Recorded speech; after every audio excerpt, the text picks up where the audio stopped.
Hey, welcome back to Rants and Reviews. Today we're going to be reviewing Mars Attacks by Steve Jackson Games.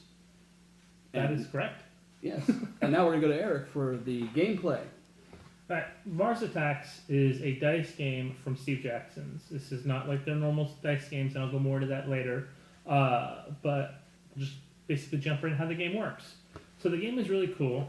All players get about 4 of these little tokens that represent their colors.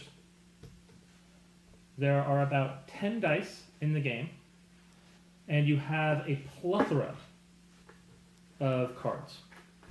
Now, when you're playing the game, and keep in mind this is a 3 to 6 player game. Keep in mind this is a 3 to 6 player game. You would take the amount of players in the game and stack up that many cards into 4 piles. Then take the extra cards and put them in the box. These are no longer going to be used in the game. The reason for this is that you have a nice diversity, but this also controls the length of the game. Once one of these piles has been depleted, the game is over.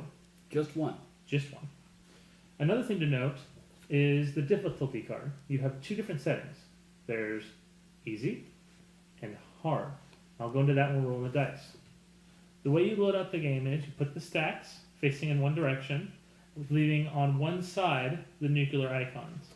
This represents basically how your turn is forcibly ended.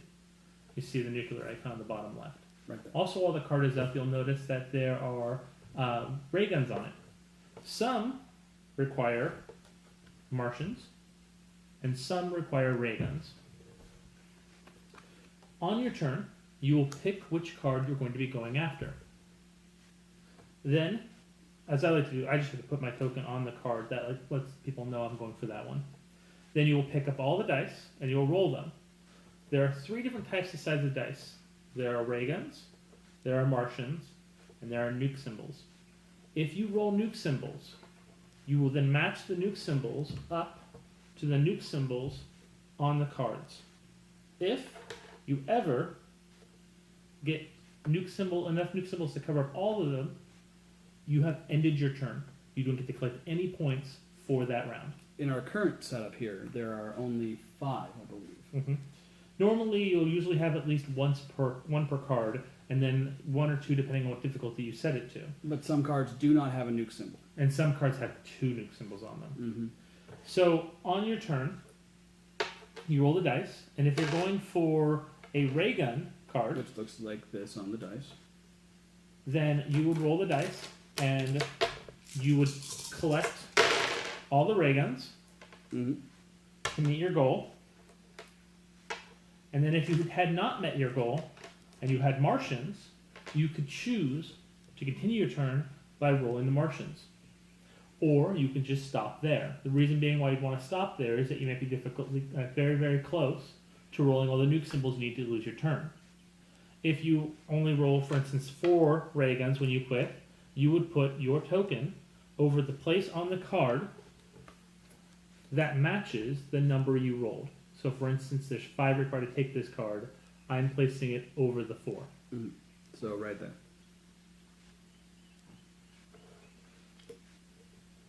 Then, on your the player's turn will move to the next.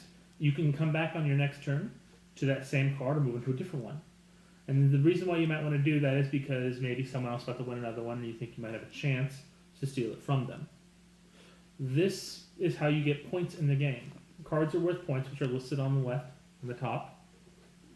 And when one stack is depleted, you count up the victory points to see who wins. Now, there are 2 different types of things that cards can have on them on the bottom, besides nothing at all. There is green and there are red.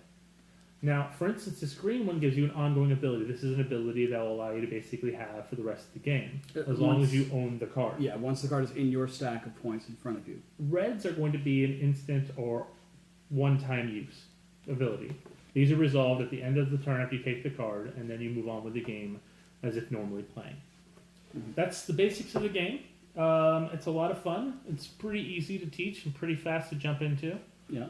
Just one thing to note, if you're going for the Martians, though, on a card, you really only get 1 roll, because the Martians are your points that you want to go for. You don't get to re-roll the ray guns, and the nukes are it. So that's 1 shot for the Martian cards. That's about it. Yeah. So we'll jump into what we think about the game.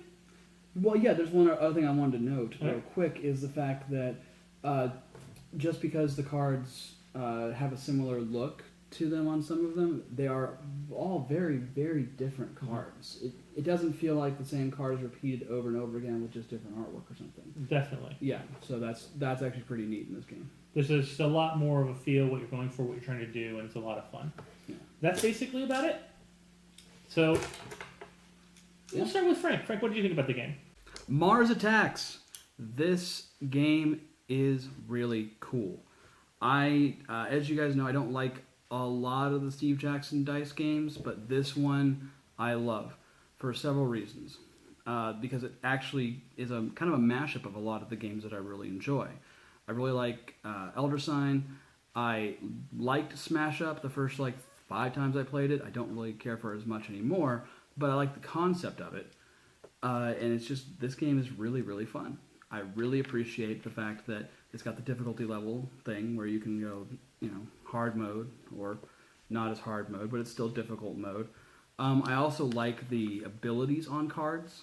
That's pretty cool, having the static ability or the ability where when you control it, something happens. I really like that. The dice, I like the symbols. The iconography is easy to understand. I love the fact that the colors are very different, so you can tell what you've rolled by looking at the color alone, which I think is really cool because a lot of games don't do that. And I like the quality of the components. I like the fact the box actually has the separations in it, so when you're organizing it, it's easy to organize, which I really like that a lot. I know the game isn't out yet, but as soon as it comes out, it's going to go into my collection immediately. I really, really enjoy the game a lot. So I hope you'll enjoy it as well. Now, I do want to add one thing here, is that if you don't like dice games, I would still recommend giving this one a shot, because it doesn't play like your average dice game. So, take that as you will, and Mars Attacks dice definitely goes in my collection. So one of the things I really liked about the Mars Attacks dice game was the varying difficulty you can play it at. It might not seem like much, but swapping from 1 to 2 does make the game easier, and that's a major benefit. On top of that, I really do enjoy the way it just doesn't feel like a lot of the other Steve Jackson dice games, and that's a major bonus, since a lot of people's concerns are, especially when picking up a game like going from zombie dice to Cthulhu dice, is I don't want to buy the same game in a different box, in a different theme. And this game is not. This game is not like Cthulhu dice, it's not like Chupacabra, it's not like zombie dice. This is an entirely different game.